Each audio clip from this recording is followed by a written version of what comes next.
Olá, vamos para a nossa aula 77ª, né, de citologia. Opa, não são 77 aulas de citologia, são 77 aulas de biologia e vocês sabem aí que estão distribuídas entre vários assuntos.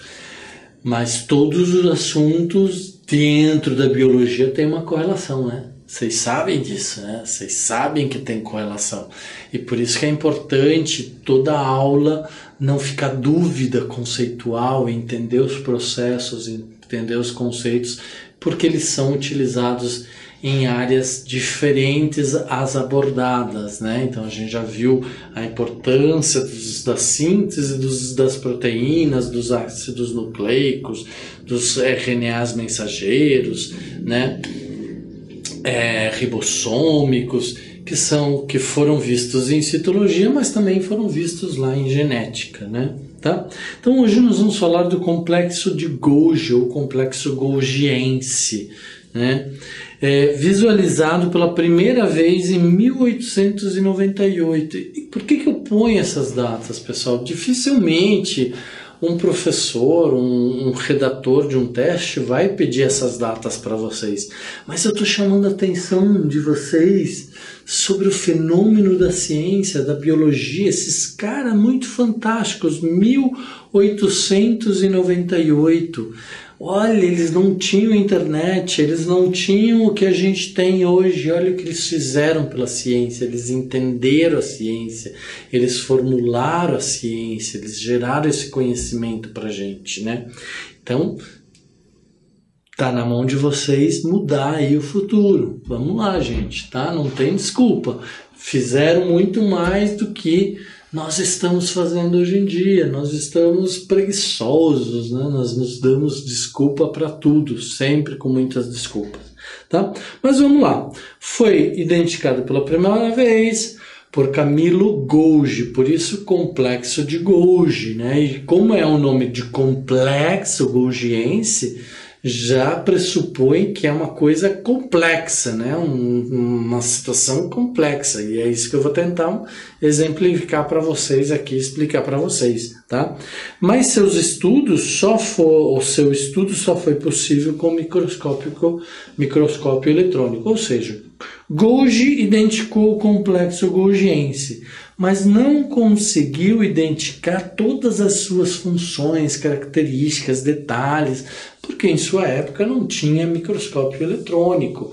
Somente com o advento, com o descobrimento, com o surgimento desta inovação tecnológica chamada microscópio eletrônico é que se entendeu as funções e como aconteciam todas as ações, reações, sínteses, quebras, formações, né, no complexo de golgiense. Recebeu seu nome, sua homenagem, obviamente, né, e é caracterizada por um conjunto de bolsas membranosas lipoproteicas, bolsas membranosas de lipídios e proteínas associadas, achatados, empilhadas de forma organizada, né? O dictiossomo, o golgiossomo, cada pilha de bolsa achatada. Então, uma pilha de bolsa não está junto com o retículo endoplasmático, nem o granuloso, nem o liso. Então, é um outro complexo de bolsas achatadas, unidas, tá? Separadas, chamadas de dictiossomos ou golgiossomos, tá? O conjunto de golgiossomos forma o complexo golgiense. Então, tem vários golgiossomos, tem várias pilhas de células achatadas, né? Tá? De bolsas achatadas, não dá para dizer células, desculpa. Nós estamos falando de uma estrutura celular que está dentro da célula. Então, são bolsas, né? Membranosas, lipoproteicas, achatadas. Então nós temos uma série de bolsas ou de dictiossomos ou de golgiossomos, né, que vão formar então o complexo de Golgi. Normalmente está próximo ao núcleo ou próximo ao RG, ou retículo endoplasmático granuloso. Está próximo, não está ligado, né? Responsável por receber, armazenar, modificar e secretar moléculas provenientes do retículo endoplasmático e de outras regiões da célula. Então, precisa-se do complexo de Golgi para fazer a síntese daquelas moléculas identificadas, processadas, modificadas e secretadas pelo retículo endoplasmático, tanto o granuloso quanto o liso. Tá? As células secretoras se caracterizam por apresentar o complexo golgiense bem desenvolvido e abundante. As nossas células secretoras, as células secretoras dos indivíduos, dos animais, né? Ou dos seus tecidos secretores, né? Então, possui uma síntese, possui um complexo golgiense muito forte, muito volumoso, muito grande, tá? Então, com grande número de vesículas de secreção, retículo endoplasmático bem desenvolvido e grande número de mitocôndrias para fornecer energia. Por que mitocôndrias? Porque mitocôndrias faz a respiração, né? Não faz a fotossíntese, faz a respiração. Então, faz a liberação de CO2.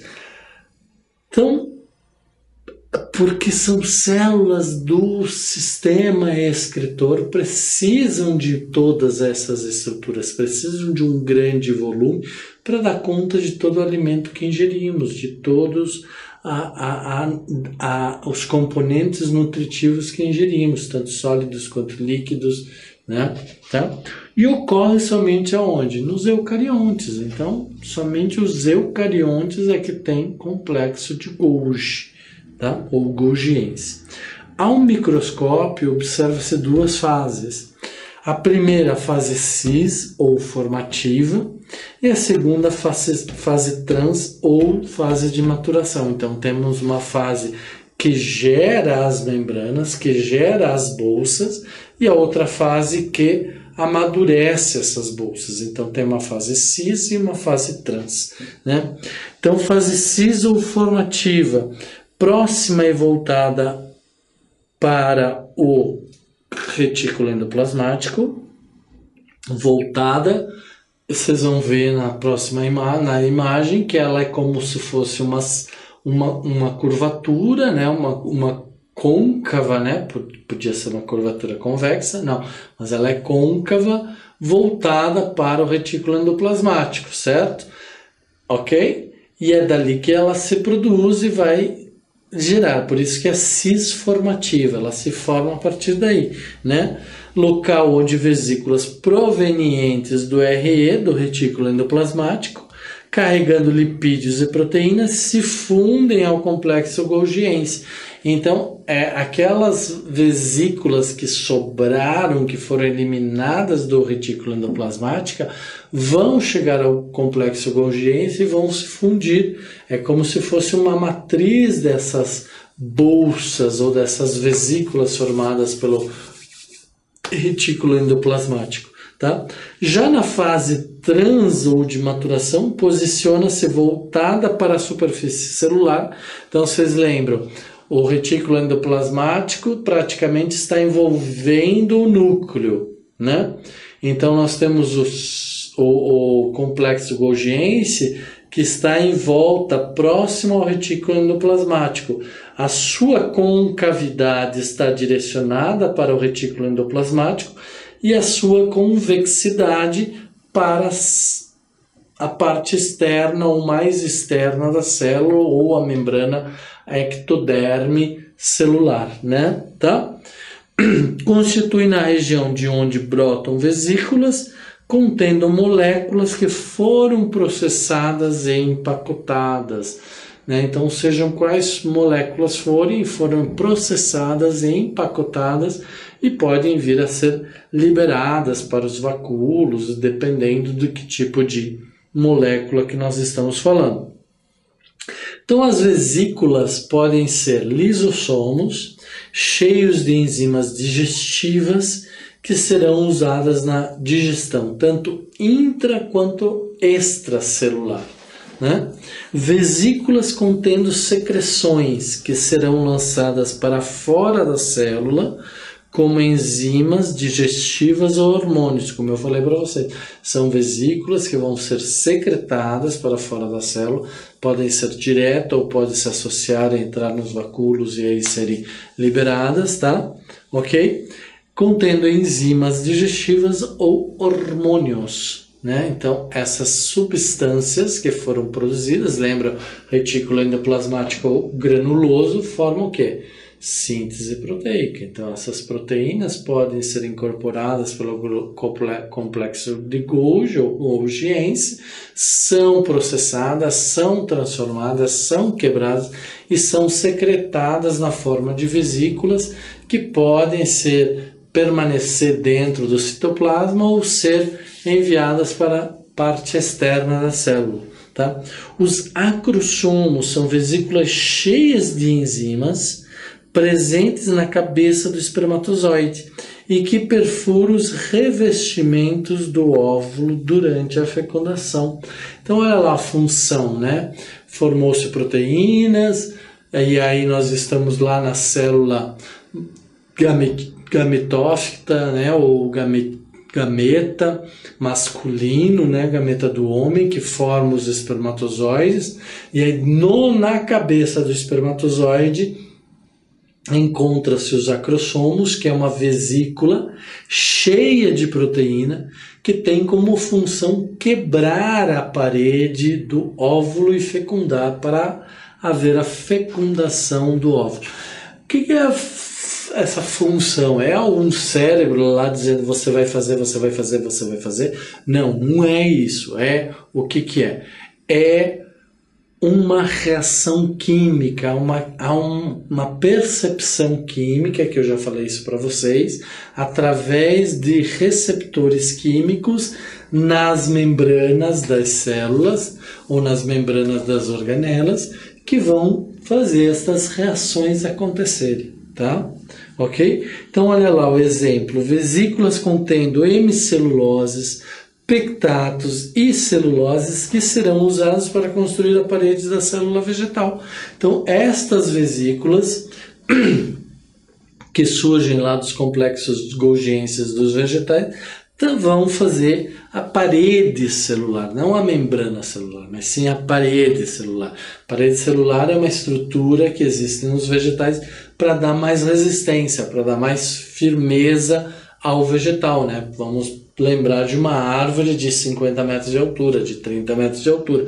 Precisa ter muita resistência, precisa ter muita força. E aqui então a gente vê as duas faces, a face tris, que fica voltada para o retículo endoplasmático, e a fase trans, que fica para a membrana, voltada para a membrana plasmática. Então é como se entrasse, fossem quebradas, processadas, transformadas e secretadas na forma de vesículas, contendo muitas proteínas, contendo muitas enzimas, muitas substâncias que vão ter alguma função. Dependendo da substância, vão ter função. Por exemplo, glicoproteínas, que irão formar o glicocálix, né? Tá? Então, estas são as funções. Por exemplo, vesículas contendo celulose, hemicelulose, pectatos, vão constituir a parede dos vegetais, tá? É no interior do complexo golgiense que irá ocorrer a síntese dos oligosacarídeos, ou polissacarídeos. Quem são os oligosacarídeos e os polissacarídeos? São açúcares, grandes açúcares, né? Tá? Proteínas provenientes do REG, do retículo endoplasmático granuloso, sofrerão glicosilação no interior do complexo golgiense, né? Então, as proteínas vão se transformar em glicose no interior do complexo de Golgi. Lembra que eu falei para vocês? Lá no retículo endoplasmático granuloso tem os ribossomos que vão formar as proteínas, que vão ser liberadas na forma de vesícula, que vão se fundir ao complexo golgiense. O complexo golgiense vão pegar essas proteínas e vão sintetizá-las, vão quebrá-las, vão transformá-las, e vão gerar vesículas, né? Vão gerar, por exemplo, no caso aqui, glicose, né? Ou glicolização, né? vão formar polissacarídeos, grandes açúcares, glicogênio, vão ser todos processados ali. E aí vão ser liberados na forma de vesículas, né? Essas vesículas vão para outras organelas, ou para a membrana da membrana plasmática, ou ficam sobrenadante no citoplasma, tá? Ok? Então, no caso das proteínas provenientes do REG, que tiveram então a ação dos ribossomos, sofrerão glicosilação no interior do complexo Golgiense e se transformarão em glicoproteínas, proteínas associadas à glicose, né? Como é o caso do colágeno que dá uma estrutura de firmeza à pele, aos órgãos, às membranas das células, né? Então, assim como nós temos lá nos vegetais a formação da hemicelulose, da celulose, que vai formar a parede, vai dar uma resistência, uma tonicidade para a célula vegetal. Também nos animais nós vamos ter a formação de glicogênio, nós vamos ter a formação de uma glicoproteína, que é o colágeno, que dá mais resistência. Por isso que hoje em dia muitas pessoas ingerem uma dose extra, né, um suplemento alimentar de colágeno para garantir aí a firmeza da pele, dentes, unhas, né, ossos, tá? É importante, mas sempre sob a supervisão e orientação médica, né? Claro que vocês, grande maioria que está me assistindo, jovens, aí com todo o seu vigor físico, orgânico, não necessitam de nenhum suplemento, né? Outra função importante, secretar mucina nas células caliciformes do intestino e da traqueia. Então, o complexo de Golgi, que é aquilo que eu falei para vocês, por que ele era complexo? Porque ele recebe várias substâncias, se são substâncias do retículo endoplasmático liso, se são do granuloso, se são outras substâncias vindas de outras organelas, ou da fagocitose, ou da pinocitose, vão se fundir lá no complexo de Golgi, ou Golgiense, e vão exercer algumas funções de acordo com a característica dessa substância. Então, nesse caso, secretam mucina nas células caliciformes, né? Tá? Do intestino e da traqueia. Então, no epitélio, no tecido intestinal e na traqueia existem células secretoras, formato de cálice, que produzem uma substância lubrificante chamada mucina. Então, essa substância é uma substância importante porque ela mantém a viscosidade, mantém a lubrificação tanto dos epitélios intestinais, dos tecidos intestinais, né, para fazer todas as movimentações, para fazer todas as sínteses, né, absorções, quebras, uso de todo o alimento que entra no intestino, ou nas traqueias, né, que então mantendo uma lubrificação das traqueias, que é onde passa a parte gasosa, por onde a gente respira, por onde a gente faz aí diversas atividades de absorção, né? E para isso elas precisam estar lubrificadas, para que não fique aquela coisa seca, né? E doída, tá? Certo? Então, a mucina é formada pela união de glicídios ou açúcares e proteínas. Então, é uma glicoproteína, tá?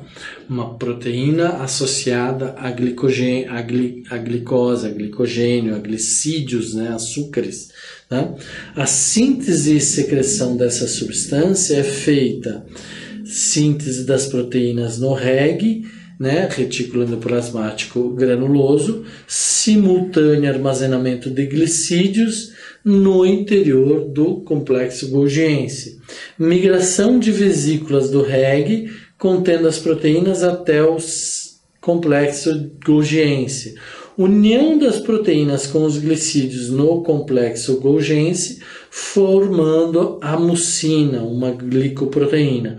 o desprendimento de vesículas do complexo golgiense, formando os grãos de mucina que migram para o ápice da célula, né? Migram para a superfície celular.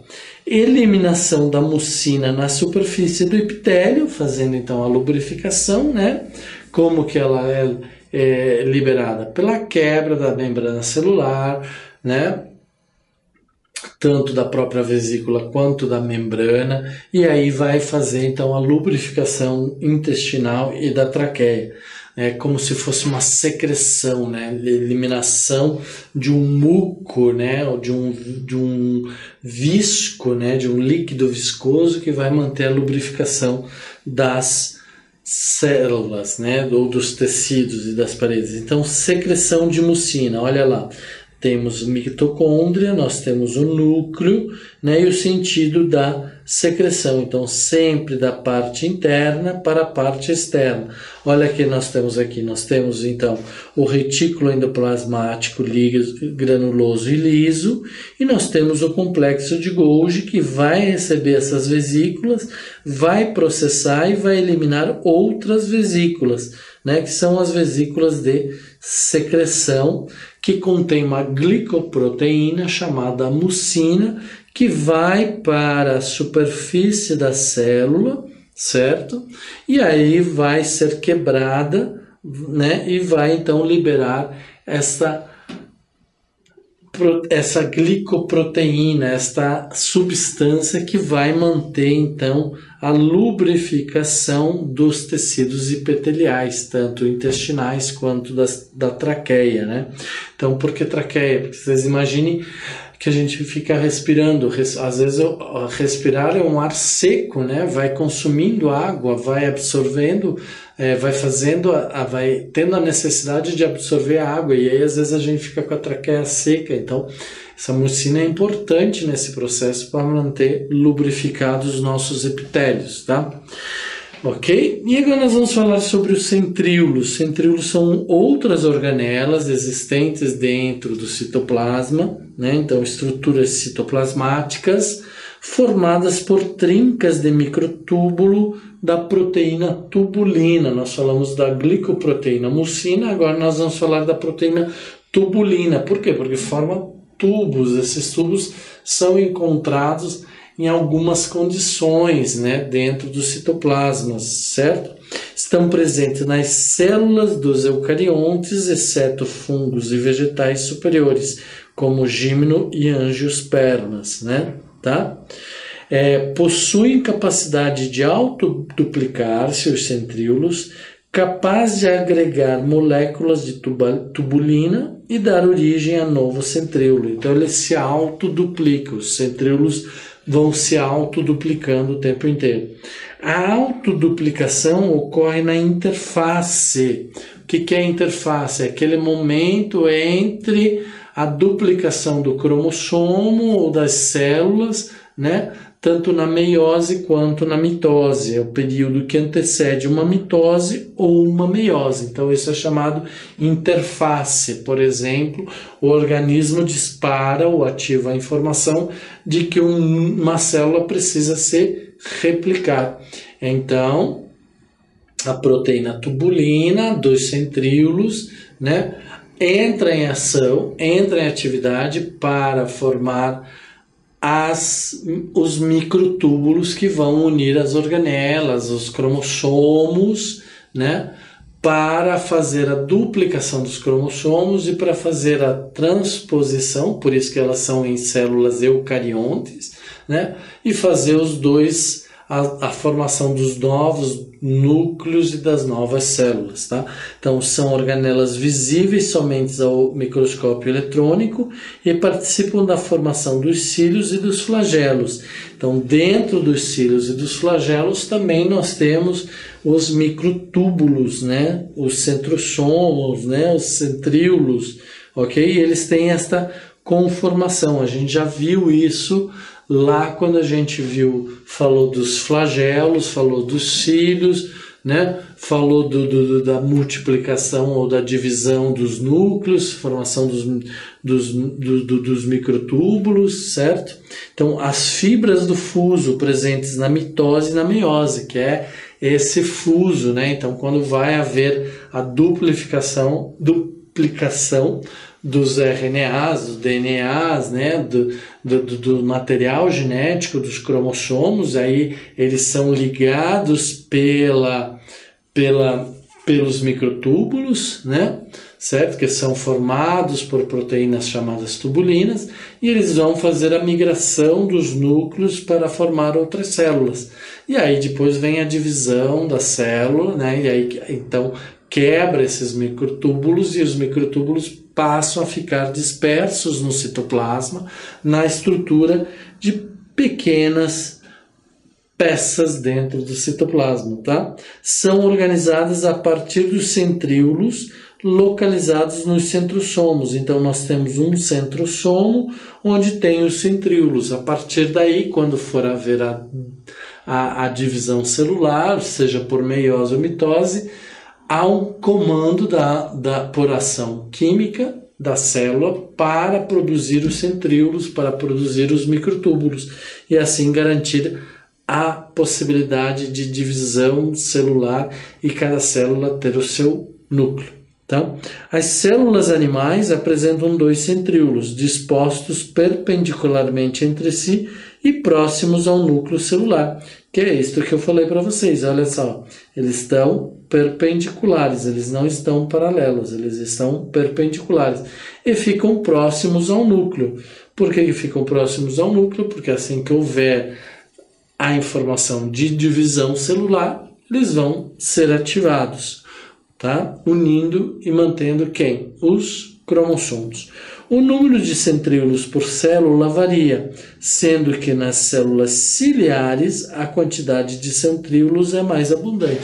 Claro que se nós tivermos células ciliares, né, como dos nossos epitérios intestinais, como de alguns outros tecidos, né, como por exemplo do sistema reprodutivo feminino, nós temos cílios ali, né, nas tubas, nossa, está me falhando hoje. Nas tubas de Falópio, nós temos ali cílios, e esses cílios são formados então por microtúbulos, né, os centríolos, certo? A estrutura interna de cílios, flagelos e centríolos apresenta microtúbulos de tubulinas. Então, os cílios, os flagelos, os centríolos são formados por microtúbulos de tubulina. Então, é fácil lembrar, microtúbulos com tubulinas, né? Certo? Ok? Então, nos centríolos, os microtúbulos se apresentam em 9 trincas. Então, vamos voltar aqui. Nós temos aqui 9 trincas. Esses são os microtúbulos nos centríolos, né? Nos cílios e flagelos, os microtúbulos se apresentam sob a disposição de 9 pares periféricos, não 9 trincas, mas 9 pares, e mais um par de microtúbulo na região central. Então, se nós olharmos aqui, nos centríolos nós temos 3 microtúbulos, né? Tá? 3 microtúbulos, isso tudo é centríolo.